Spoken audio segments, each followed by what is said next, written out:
So, I want you to imagine a scenario for a moment. You and a couple of your closest buddies are just sitting around, and you make this massive life decision. Okay, I'm intrigued. What are we deciding? Well, you decide you're going to start a band. And not just, a weekend hobby band that plays cover songs at a local barbecue. You have serious ambitions here. Right, like you want to actually make a living doing this. Exactly. You want to tour, you want to write original music, and you want to stand on these massive festival stages with thousands of people screaming your own lyrics back at you. That is the dream, yeah. Right. So you start looking at the pieces you actually have. You got a couple of guys who can handle the guitars, and you manage to find a drummer. Which is a good start, but you're missing a pretty crucial piece there. A glaring hole in the rhythm section, yeah. You desperately need a bass player. And, I mean, that is the anchor of any band. It's the bridge between the percussion and the melody. Totally. It is not an optional instrument, especially if you want to play rock or country music. You have to have a bass. Exactly. It's completely foundational. So, what would be the logical next step for you? Well, I'd probably put up a flyer at the local music shop or post on a musician's forum online. Right. You'd hold grueling auditions, you'd sit in some cramped rehearsal space and make 10 different hopefuls play scales just until you find the tightest, most technically proficient musician within a 100-mile radius. That is how you build a professional musical outfit, yes. Right. But the guys we were talking about today did not do that. Not even close. Oh, boy. Instead, they picked up the phone, called a cousin, and basically said, hey, you are going to be our bass player. Just like that. Just like that. And here is the wildly absurd detail that I honestly just cannot get past. The cousin literally did not know how to play the bass. Wait, like at all? At all. He had never played the instrument? Nope. He didn't know the fretboard. He didn't know how to hold it to produce a proper tone. It was a complete blank slate. That is wild. That sounds like the premise of a bad comedy movie about a garage band that, dissolves after 3 weeks. It really does. It defies every logical rule of starting a business or an artistic endeavor. I mean, if I decide to open a high-end restaurant, I don't hire my cousin to be the executive chef if his culinary experience consists entirely of microwaving frozen burritos. Right. Just because we get along well, Well, you might if your primary fear isn't bad food, but rather the chef stealing from the register. Oh, wow. Okay. That's an interesting way to look at it. Yeah, and I think that gets to the psychological core of what we are analyzing today. It is this massive leap of faith. Prioritizing a shared history. Exactly. Deep, unbreakable trust over actual demonstrated competence. Well, on that note, welcome to the Deep Dive. Today we are unpacking the source material behind a band that made that exact decision and somehow parlayed it into becoming an absolute juggernaut in the modern music industry. We are talking about the American country rock phenomenon, Whiskey Myers. We are. And to you, listening to this right now, I want to set a clear mission for our time together because we are not here to read you a Wikipedia page. No, absolutely not. We are not just going to rattle off some sterile list of album release dates and chart statistics. Yeah. We are going to trace a very human, very gritty narrative arc. And it is a fascinating arc. It really is. We're looking at a group of guys from a small town in Texas who built a massive multi-genre empire completely on their own terms. Without the traditional industry help. Exactly. We are going to explore how their intensely organic roots and their refusal to play the traditional music industry game laid the groundwork for a massive pop culture turning point. A turning point that skyrocketed them to the top of both the country and the hard rock charts, which is almost unheard of. Simultaneously, yeah. So let's talk about the stakes here, because I know you have a lot of thoughts on how they fit into the modern entertainment landscape. I do, because it's fascinating when you view it through that lens. Think about the music industry right now. It's very fast-paced. Right. We are living in an era of manufactured, highly engineered viral hits. You have massive record labels with teams of data analysts. Literally reverse engineering a catchy 15-second audio hook. Yes, just hoping it trends on a social media algorithm. It is an industry built entirely on fleeting moments. So where does Whiskey Myers fit into that? They represent this fascinating, almost stubborn case study in old-school band building. They completely blurred the lines between heavy Southern rock, traditional country rock, and hard rock. And it paid off. Big time.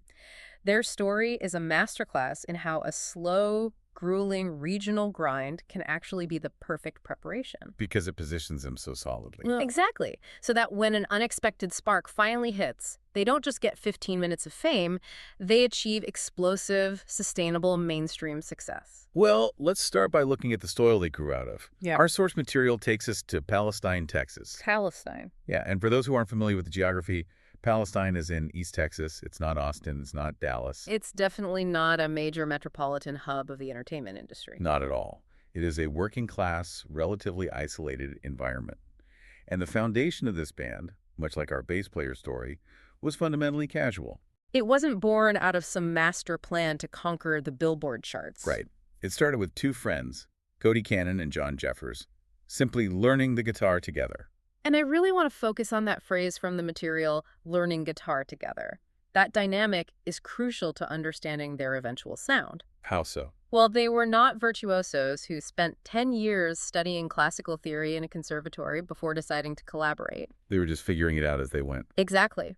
They were discovering the mechanics of the instrument at the exact same time they were discovering their collective sound. I see. When two people learn an instrument together, they inevitably pick up each other's bad habits, but they also develop this bizarre telepathic sense of timing. Because they learn how to play music by playing it with each other. Yes, they learn to anticipate where the other person is going to go musically. And while they are figuring out where to put their fingers on the fretboard, they're obviously absorbing a very specific set of influences. Very specific. The sources explicitly name three core pillars of their musical DNA.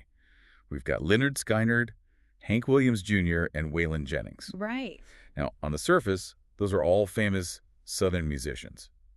But let's actually unpack the sonic alchemy of combining those three specific names, because I don't think it's as simple as just saying, oh, they liked country music. No, it is much more complex than that. Let's break down what each of those artists represents mechanically and culturally. Let's do it. Start with Skynyrd. Okay, first, you have Lynyrd Skynyrd. When you talk about Skynyrd, you are talking about the architecture of heavy Southern rock. The dual guitar. Or even triple lead guitar attacks, Yeah. yeah. Musically, it is not one guy strumming acoustic chords while another guy plays a polite solo. Right. It is heavily amplified, distorted electric guitars weaving these incredibly complex harmony lines around each other. It's loud, it's aggressive, and it's unapologetic. Exactly. Skynyrd brought a real rock and roll danger to Southern music. Right. It's the kind of music that demands to be played in an arena or, at least a very rowdy biker bar. It has teeth. It absolutely has teeth. Then you add Hank Williams Jr. into the mix. Bocephus. Right. Hank Jr. brings a distinct swagger and a very specific type of gritty storytelling attitude. He writes a lot about working class realities. Working class realities, rebellion, and a fierce pride in Southern identity. It is less about complex guitar harmonies and more about raw, charismatic vocal delivery. And lyrics that resonate with everyday people. Precisely. And then, finally, you have Waylon Jennings. Waylon. Waylon is the absolute pioneer of the outlaw country movement in the 1970s. I want to stop you there for a second because outlaw country is a term that gets thrown around a lot today, right? Oh, all the time. Almost as a fashion aesthetic. Like a guy puts on a black hat and calls himself outlaw country. Right, it's become a marketing term. But when Waylon was doing it, it meant something very specific regarding the actual business of music, didn't it? It really did. It was a literal rebellion against the establishment.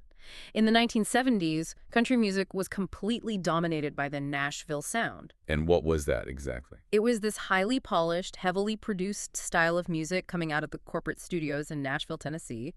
The area often referred to as Music Row. Got it. The executives on Music Row preferred using their own in-house session musicians. They wanted smooth string sections, polite background choirs, and very controlled, radio-friendly vocals. And Waylon wasn't having any of that. No, he famously fought a bitter war against that system. He demanded the right to use his own touring band in the recording studio rather than those polished session players. Because his own guys, even if they, rushed a tempo sometimes or missed a note, they had a specific feel. Exactly, they had soul. They sounded like a real band playing in a real room, rather than a sterile studio creation. Precisely. Waylon prioritized feel and authenticity over technical perfection. He wanted the dirt left in the recording. So when you look at Cody Cannon and John Jeffers learning guitar in East Texas, right, and you blend the outlaw, anti-establishment storytelling ethos of Waylon Jennings and Hank Jr., with the heavy electric multi-guitar-driven architecture of Lynyrd Skynyrd, you are creating a very unique sonic footprint. You really are. You are not making traditional, polite country music, but you are also too deeply rooted in Southern storytelling to be classified as pure heavy metal or hard rock. You exist in this incredibly potent, volatile middle ground. Yes. And to play that kind of hybrid music convincingly, you need a certain kind of brotherhood. It requires a gang mentality. Which brings us back to the roster. So Cannon and Jeffers are learning guitar, then they bring in Cody Tate. Right. The sources describe him simply as Cannon's coworker and friend. So again, proximity and personal relationship dictate the hiring process over some external casting call. They're building from within their circle. Exactly. They start playing together, decide they want to take it seriously, and they enlist another friend, Jeff Hogg, to play drums. Okay, we have a drummer. And then the legendary cousin, Gary Brown, is brought in on bass. The bassist who is a complete novice. It is just wild to me. We talked about opening a restaurant with a chef who can't cook. Yeah. Let's look at this from a strictly musical perspective. Let's do it. If I am the drummer, Jeff Hogg, and I am trying to keep a steady tempo, and the guy standing next to me is literally asking where he should put his fingers on the neck of the bass. Right, right. How does that not immediately end in frustration and failure? Why on earth did they do this? Because they were building a culture, not just a musical ensemble. Structurally, it makes perfect sense for the kind of band they were trying to emulate. Okay, unpack that for me. Well, if your goal is to recreate the tight-knit, fiercely loyal dynamic of a Southern rock band, you cannot fake that chemistry. You either have it or you don't. Exactly. You cannot hire a session bassist from Berklee College of Music, drop him into a van with 4 guys from East Texas, and expect him to instantly understand their shared context. Their humor, their work ethic, their worldview. Right. Trust was the primary currency. They reasoned that they could teach Gary Brown to play the root notes of a chord progression. But they could not teach a stranger to instantly share a lifetime of East Texas camaraderie. Exactly. That is a really profound way to look at it. It highlights a core trait of Whiskey Myers right from their Genesis loyalty and a shared background were vastly prioritized over polished technical proficiency. Without a doubt. So they have the lineup, they have the instruments, and they are presumably figuring out how to play them as a cohesive unit as they go. Learning on the job. Yeah, they start booking gigs, they're playing shows around their hometown of Palestine, and slowly branching out across their native state of Texas. Right. Our sources note that they started to build a following on what is known as the Texas Red Dirt scene. Now, this is a critical piece of context for anyone trying to understand the architecture of their career. Yeah, let's get into it. The Texas and Red Dirt music scene is an incredibly specific, fiercely independent incubator. It is not just a genre. What else is it? It is a sprawling geographical touring circuit and a distinct subculture entirely on its own.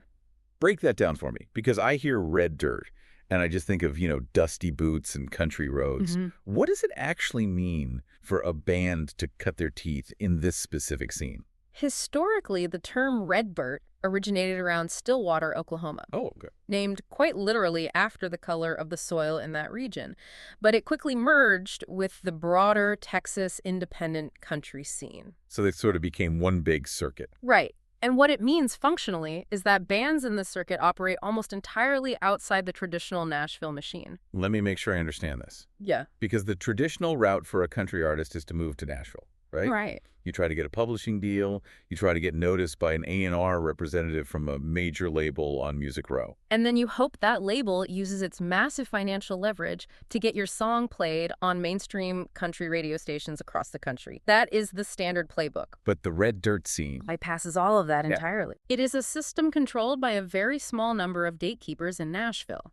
But the red dirt scene relies on relentless, constant live touring. just hitting the road. We are talking about playing 200 shows a year. 200 shows? That is insane. It's a grueling blue-collar existence. They play college towns, dive bars, massive outdoor festivals, and legendary Texas dance halls. So you're just living in a van. Basically. You are driving hundreds of miles a day across the massive expanse of Texas and Oklahoma, sleeping in a cramped van, and playing for crowds that are notoriously demanding. Demanding in what way? Because they want to hear hits, like top 40 covers. No, actually demanding because they want authenticity. Interesting. The fans in the red dirt scene generally do not care what is trending on top 40 mainstream radio. In fact, many of them actively reject mainstream pop country. So what are they looking for? They care about high-energy live performances, skilled musicianship, and songwriting that reflects their actual lived reality. Songs about their lives. Yes, songs about working, struggling, drinking, and heartaches that don't sound like they were focus grouped in a corporate boardroom. So by grinding in this specific incubator, Whiskey Myers was really pressure testing their sound. Absolutely. They weren't trying to impress a label executive in a plush office. They were trying to hold the attention of 500 rowdy Texans in a hot, crowded bar on a Friday night. And if your music isn't genuine... Or if your live show lacks energy, that audience will let you know immediately. So it's a trial by fire. And they survive it. They build this local hero status. Right. But here is where every great live band faces a monumental hurdle. It is one thing to be the kings of a local dive bar, where everyone is drinking and the energy is chaotic. True. It is an entirely different beast to transition into legitimate recording artists. Oh, totally different skill set. You have to take that massive, sweaty, loud, live energy and somehow capture it in a sterile recording studio. You have to put that lightning on a piece of tape.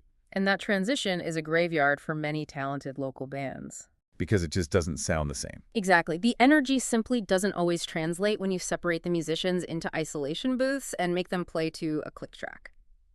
Let's trace how Whiskey Myers handled this transition. According to our sources, their debut album dropped in 2008. Okay. It was called Road of Life, and it was released on an independent label called Smith Entertainment. A classic indie start. Yeah, and looking at the data, it didn't make any massive, earth-shattering waves on the national charts, which frankly is entirely typical for a debut independent record from a regional band. Yeah, it's a foundational piece. You just need to get something out there. Right. But then we move forward 3 years. The year's 2011, they released their second album, titled Firewater, on a label called Wiggy Thump. Firewater, right. And this is the moment the needle significantly moves. Firewater debuts in the top 30 on the Billboard Top Country Albums chart. Wow. It also hit number 4 on the U.S. Heat Seekers chart and number 39 on the U.S. Indie chart. Let's clarify what those specific charts mean, because it really illustrates their growth here. Yeah, explain the Billboard Top Country Albums chart first. That chart is the big leagues. That includes every major star out of Nashville. So hitting the top 30 there as an independent Texas band? Is a massive disruption. It just doesn't happen often. And the Heat Seekers chart? The U.S. Heat Seekers chart is specifically designed by Billboard to highlight breaking developing artists who haven't yet reached the upper echelons of the main Billboard 200. So hitting number 4 there. Means they were one of the fastest growing new acts in the entire country, regardless of genre. That's huge. And the Indie chart?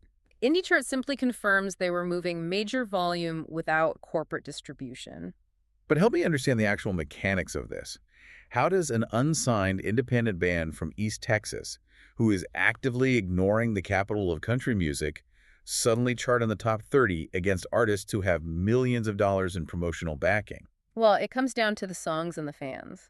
Our sources explicitly credit this success to a specific single from that album, Ballad of a Southern Man. Ah, yes. That song, along with another track called Broken Window Serenade from the same album, both eventually achieved massive certifications from the Recording Industry Association of America, or the RIAA. Serious certification. Very serious. Ballad of a Southern Man went platinum, and Broken Window Serenade went double platinum. Amazing. Just have a hard time wrapping my head around this. If you don't have a massive radio push, how does a song like Ballad of a Southern Man drive an independent album so high up the charts? It happens through the compounding interest of their grassroots touring. Okay, talk me through that. Remember those 200 shows a year in the red dirt scene? Yeah. Every night they were playing to 500 or 1,000 people. Those people bought T-shirts, they told their friends, they burned CDs for their coworkers. So it's just word of mouth multiplied over years. Exactly. When Firewater was released in 2011, streaming was still in its infancy, and iTunes digital downloads were the primary currency. Right, everyone was buying songs for 99 cents on iTunes. Right. Whiskey Myers didn't need a $1 million radio campaign because they had spent 4 years building a direct one-to-one relationship with a fiercely loyal fan base. So when the album dropped, that entire decentralized army went online and bought it on the exact same day.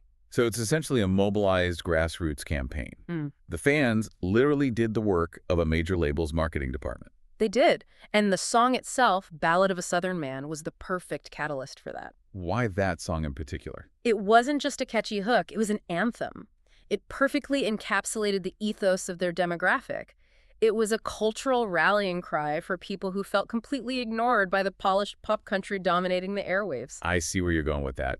But take it a step further. If a band intentionally chooses the harder path, staying independent, hiring their novice cousin, living in a van, and then they release a song that pushes them into the Billboard Top 30, does that essentially serve as their ultimate proof of concept? Yeah. Like, is that the moment they look at each other and say, we were right to do it our way? Oh, it is absolute, undeniable validation. It proved that there was a massive, untapped hunger for their specific brand of gritty authenticity. It proved the gatekeepers wrong. It proved that the corporate gatekeepers were not the only path to commercial viability. It validated every miserable night sleeping in a van. They successfully proved their model. Play authentically to your people, and your people will show up and spend their money. So they have the proof of concept. But in the music industry, getting there is only half the battle. Sustaining it is the hard part. Sustaining it is where the real pressure sets in. And they keep their heads down and keep working. In 2014, they released their third album, Early Morning Shakes. A great record. And the momentum continues. It hits number 10 on the U.S. country chart. That is a massive leap, moving from the top 30 into the top 10. They are breathing rare air for an independent act at this point. They really are. Then we jump to 2016.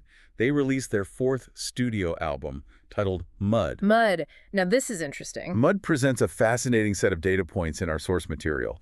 It reaches number 4 on the U.S. country chart, but concurrently, it hits number 17 on the U.S. rock chart. And that dual charting phenomenon is the most crucial detail of this era. Why is that so important? Hitting both the country and the rock charts simultaneously demonstrates a rapidly expanding genre footprint. They are no longer contained within the Texas country phenomenon. The rock fans are catching on. The mainstream rock audience is starting to hear the Lynyrd Skynyrd influence, they are hearing the heavy guitars, and they are claiming Whiskey Myers as their own. I want to pause the timeline right here and really consider the psychology of the band at this exact moment in 2016. Okay, let's look at it. Let's look at the math. They formed around 2007 or 2008. They are nearly a decade into this journey. 10 years of grinding. By any regional or independent standard, they are wildly successful. They are charting in the top 5 of country music. They have a rabid fan base. They are making a living doing what they love. Right. But if we look at it on a macro global scale, they're still somewhat of an underground secret. They are. They haven't had that one undeniable explosion that makes them a household name. They are putting in professional athlete levels of work, but they are still waiting for the massive payoff. It has to be a strange, tension-filled space to exist in. Exactly. It is what industry insiders sometimes call the 10-year overnight success syndrome. The 10-year overnight success. I like that. They had spent a decade building a fortress brick by brick. The catalog of songs was deep and tested. The live show was a completely dialed-in, lethal machine from spending 10 years on the road. They were ready. They were a fully armed and operational musical entity. They were surviving and thriving, but you were right. They were waiting for the right spotlight to swing in their direction. And when a band is in that position, they are incredibly primed. Oh, yeah. If a new audience discovers them, they aren't going to find a flimsy band with only one good song. They are going to find a deep well of high-quality material. And boy, does that spotlight eventually swing. Here comes the big one. Here is where the narrative takes a cinematic turn. We enter the year 2018. You can grind in a tour van for a decade, sweating it out in dive bars and slowly climbing the Billboard charts. But sometimes a singular pop culture moment just falls out of the sky. And radically alters the entire trajectory of a career. It's the moment the match finally hits the powder keg, or, in this case, the Yellowstone Effect. Let's dive deep into the Yellowstone Effect. Our sources state that in 2018, Whiskey Myers was featured not just once, but in 4 different episodes of the Paramount Network television series Yellowstone. Which was created by Taylor Sheridan. Right. We need to understand the mechanics of what is happening here. In the modern music industry, getting your music placed in a television show, a film, or a commercial is called a sync placement. Short for synchronization, right. Yes. With the decline of traditional radio influence and the fragmented nature of streaming algorithms, sync placements have become one of the most powerful marketing tools available to an artist. It's basically the new radio. It is. It puts your music directly into the living rooms of millions of people who are already emotionally engaged with the story on screen. And the immediate impact of this specific sync placement, according to the data provided in our sources, was absolutely staggering. Staggering is the right word. Shortly after these episodes of Yellowstone aired, the band's 3 available albums moved into the top 10 on the iTunes Country chart. Let me repeat that for the listener. All 3 of their albums enter the top 10 at the same time. The visual of looking at a digital chart and seeing one independent band dominating 30% of the top 10 is breathtaking. It gets even more intense. Their most recent album at the time, Mud, climbed all the way to #1 on the iTunes Country charts. #1. And a specific song called Stone, which is off that Mud album, reached #9 across all genres on iTunes. Across all genres, not just country music. #9 against every pop star, hip-hop artist, and rock band in the world on that platform. That song, Stone, eventually went double platinum. Unbelievable. So I have to challenge the narrative that often surrounds these moments. When an artist's streaming numbers and sales jump by thousands of percent, literally overnight because a music supervisor decided to put their song in a TV show, the media often labels it a lucky break. Sure, they love that headline. I'm hung up on that framing. Is it genuinely fair to call what happened to Whiskey Myers luck? That is a brilliant question, and the answer requires nuance. Yes, there is an element of luck in simply getting chosen. There are thousands of bands pitching their music to TV shows every day. Of course. But luck is merely the door opening. What happens after the door opens is entirely dependent on the quality of the work you have created over the past decade. Right, because usually it's just a flash in the pan. Let's look at standard industry behavior. Usually, if a band has one decent song placed in a TV show, a viewer might pull out their phone, use the Shazam app to identify the track, stream it once or twice, and then forget about it. It's a temporary bump. It doesn't usually translate to a career overhaul. Exactly. But what happened with Whiskey Myers was entirely different. Millions of viewers heard their music on Yellowstone, went to iTunes or Spotify, and they didn't just find one catchy tune. They discovered a treasure trove. They discovered an incredibly cohesive, authentic sonic universe.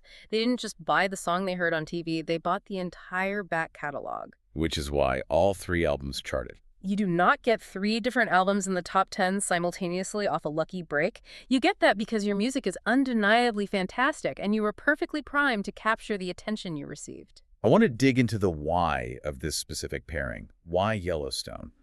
We established that sync placements are powerful, but placing a Whiskey Myers song in, a teen drama or a sci-fi show wouldn't have had this effect. That is the crux of the matter. It was the ultimate demographic and aesthetic match. Okay, tell me more about that. Yellowstone is a show about rugged Western life. It deals with cowboys, intense land disputes, family loyalty, violence, and a very gritty, unvarnished view of the American West and South. It's very raw. And Taylor Sheridan, the creator, is known for his absolute commitment to authenticity. Now, think back to the musical DNA we discussed earlier. Right, the anti-establishment outlaw storytelling of Waylon Jennings. The working-class grit of Hank Jr. And the heavy, dangerous guitars of Leonard Skinner. Exactly. Whiskey Myers was already producing the exact sonic landscape of the physical world Taylor Sheridan was creating on screen.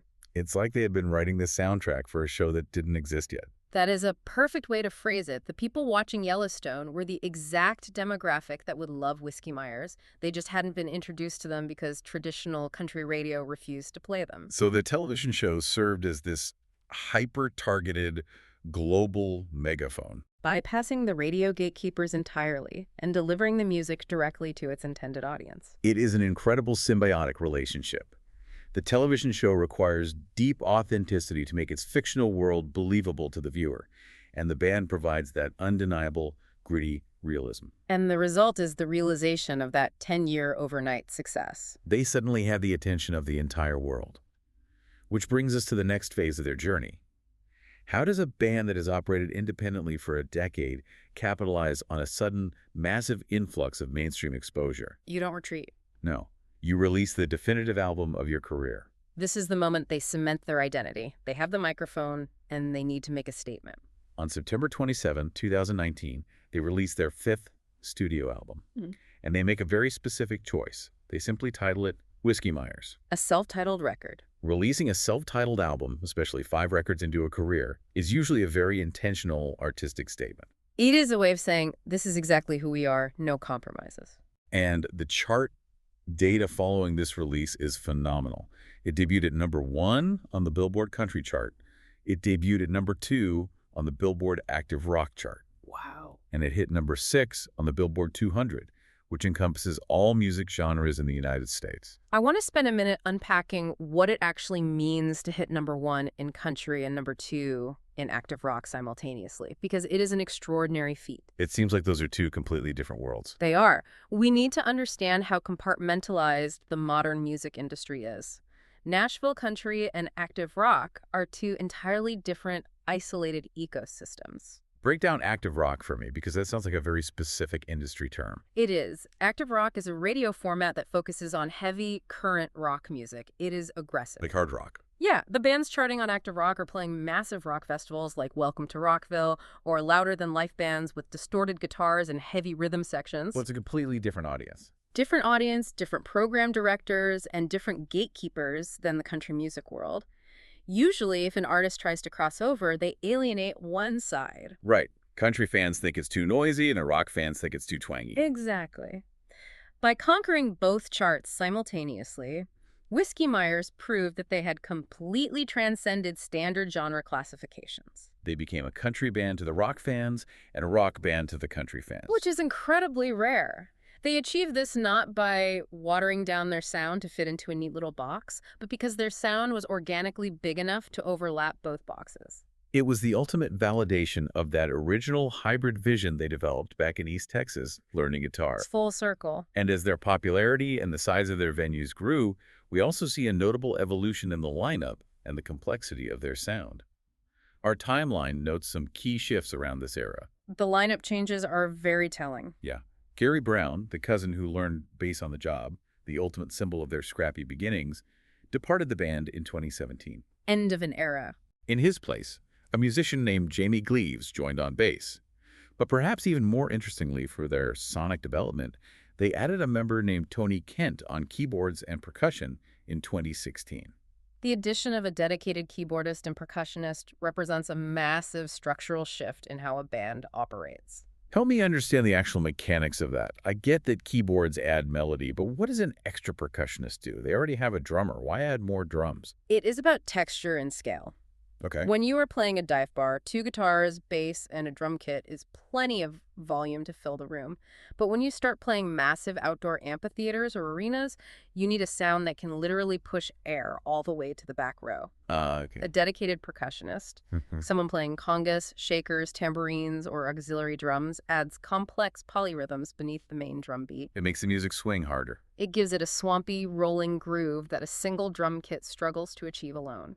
Adding keyboards provides a sonic bedrock, a layer of chords that fills in the gaps between the screeching guitars. So it signifies a real maturation.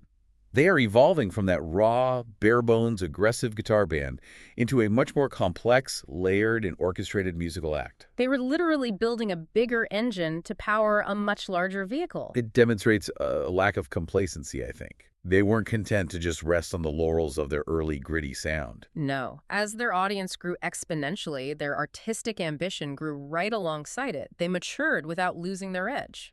And they have simply continued to sustain and build upon that massive legacy. Following the self-titled explosion, they kept working. They never stopped grinding. In 2022, they released an album called Tornillo, which once again hit the top 15 in both the country and rock charts, proving that their dual-genre dominance was not a fluke. Consistent success. And then, jumping to their latest release, noted in our source material, they put out an album titled Womp Whack Thunder in September 2025. This was released on Neon Cross Studio. Womp Whack Thunder. All along this incredible journey, they have been quietly racking up these massive RIAA certifications. We mentioned the early platinum hits, but they also earned platinum records for songs like Lonely East Texas Nights and Bury My Bones. Those are huge milestones. They have constructed a multi-platinum, genre-defying catalog. And they did it entirely by following their own compass. And that is why their catalog feels so enduring. It wasn't built on a fleeting trend or contrived aesthetic. It was built on a foundation of reality. So let's step back for a moment and look at the totality of this narrative, because it is truly remarkable. It really is. We started this deep dive looking at two buddies in Palestine, Texas Cam, Cody Cannon and John Jeffers, sitting in a room, fumbling through chords and learning to play guitar together. Just a couple of kids. They decide they want to form a band. They pull in a coworker, Cody Tate. They pull in a drummer friend, Jeff Hogg. And they pull in a cousin who literally has to be taught how to hold a bass guitar, prioritizing their brotherhood above all else. The ultimate gamble. They take this scrappy, trusting, inexperienced group, and they throw themselves headfirst into the relentless, grueling meat grinder of the Texas red dirt touring scene. 200 shows a year. They survive the dives. They slowly, methodically climb the independent and country charts over a decade. And then, a gritty television show called Yellowstone utilizes their deep, authentic catalog to score its Western drama. The match in the powder keg. That sync placement acts as a massive catalyst, exposing their decade of hard work to the entire globe, turning them into chart-topping, arena-filling juggernauts with a multi-platinum legacy. It is, without a doubt, one of the most satisfying and hard-earned arcs in modern music. It is a phenomenal story, and I think it leaves us with a very profound question to consider, especially given the state of media today. Oh, absolutely. What's your takeaway? Well, if we look at the landscape of the music industry right now, where young artists are under immense pressure to engineer a viral moment, to chase an algorithm, to create a superficial 15-second hook that will trend on a social media app for a week, does the massive, enduring success of Whiskey Myers prove something fundamental about human nature and art? That's a great question. It asks the question, is the most reliable, sustainable path to the top still the oldest one? Finding your own unique sound. Playing relentlessly to the people in your own backyard, ignoring the corporate gatekeepers, and trusting that if you build something truly authentic, the world will eventually come to you. That is an incredible thought to leave on. You don't have to chase the world. You just have to be undeniable when the world finally decides to look your way. Exactly. Even if that means starting your journey with a bass player who doesn't know how to play the bass. It clearly worked for them. Thank you for joining us for this deep dive into the story of Whiskey Myers. Keep listening, keep exploring, and we'll see you next time.